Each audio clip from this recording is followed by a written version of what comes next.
Actress Phoebe Robinson, who is thriving as a comedic creative force of nature. From a dope queen to starring, writing, and executive producing her own show, she recently sat down with our Linsey Davis to discuss her newest project, Everything's Trash, that is currently streaming on Freeform, which is owned by ABC News' parent company, the Walt Disney Company. I just listened to your podcast. I'm black and broke, too. Life is hard. Auntie Phoebe looks like she just came from a sleepover party. You're doing the best you can. I'm okay representing that. You are the brightest damn light I know. Y'all, what's more black and excellent than this? Inventing peanut butter, ladies from Hidden Figures, most popular music. How does it be to be at the helm here as the EP of Everything's Trash? I'm excited. I'm just pinching myself. I'm really happy. It's a lot of fun. I mean, you know, I learned a lot being an executive producer and just sort of rolling up my sleeves and being involved in so many decisions. It's really, really cool. And I kind of like it. But give us a sense of what the show is about. The show's about a 30-something podcaster named Phoebe Hill. And, you know, she's kind of like struggling financially, maybe dating the wrong people. And so she's kind of forced to grow up a little bit when her older brother launches his political career. You caught feelings. I've been safe. But there's no condom for your heart. And so you get to see her make mistakes, be really funny, wear lots of cute clothes and a lot of cute wigs. So it's a good time. And when we're talking about Phoebe, your character in particular, TV Phoebe, we talk about how she's in this pivotal place in adulthood. Give us a sense of what that place is and who you hope the viewers will be. Like, who do you think that her character will attract?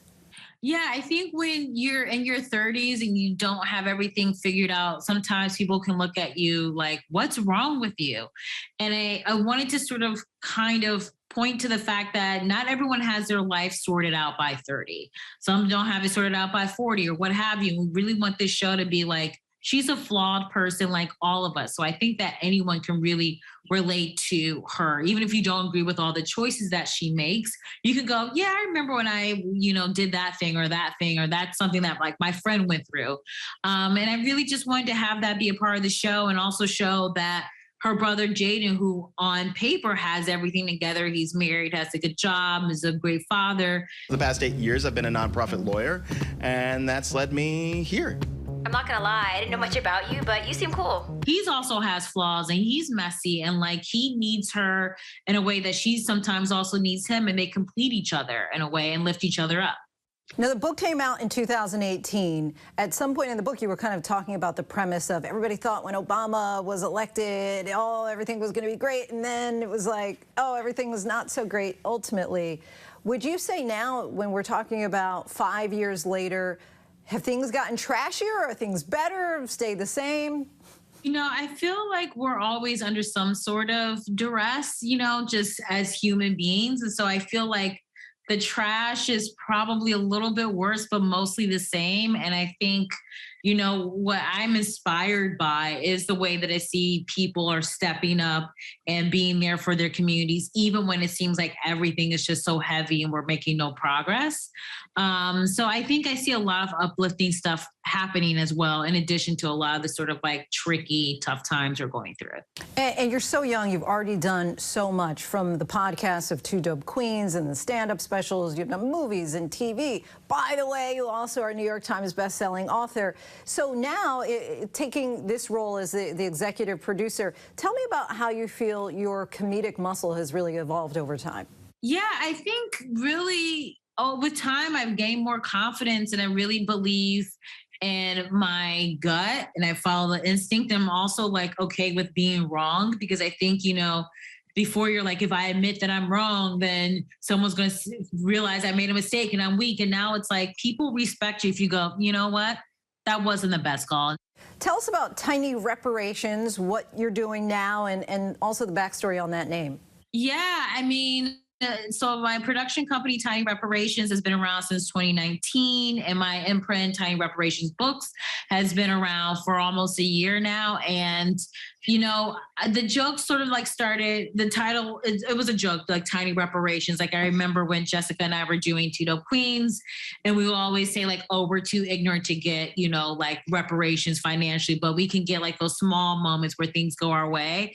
And I just thought like, you know, I think everything I've tried to do with my career has always been, yes, so I can have fun and work and everything, but I also want to provide a platform for other people who are brilliant and maybe don't get as many opportunities because of the way they look or their gender or what have you. And so I really want this to be a place where I can give back and support other voices and not just my own.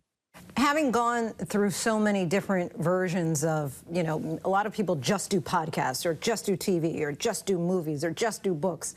Having done so much, what's your favorite? Ooh, it all depends on the day. I really do. The introvert part of me really loves to just writing books because I could just be by myself, turn on some Shaka Khan and just write some, you know, some jokes. But then I also really fell in love with having a writer's room for this TV show because it's, you know, 11 people from different walks of lives and we're all trying to make each other laugh and we're all really smart and brilliant and compassionate. And so it was really cool to sort of collaborate with writers who push you to make you better and make you funnier. And I certainly wouldn't be the writer that I am if I didn't have people like them making me step my game up. All right, and lastly, what's next for you, Phoebe? What do you want to do now? Well, my dream is to write a romantic comedy that I can star in. Those are my favorite movies. I think of like When Harry Met Sally, Notting Hill, you know, Brown Sugar, all these movies. So that would be my dream. And then, you know, maybe Michael B. Jordan could play a love interest, you know, no pressure, Michael, but that would be the dream. He's available. Yeah, right? Phoebe, thank you so much for your time. Really appreciate it. Thank you. It was so great chatting with you. Hi, everyone. George Stephanopoulos here. Thanks for checking out the ABC News YouTube channel. If you'd like to get more videos, show highlights, and watch live event coverage, click on the right over here to subscribe to our channel. And don't forget to download the ABC News app for breaking news alerts. Thanks for watching.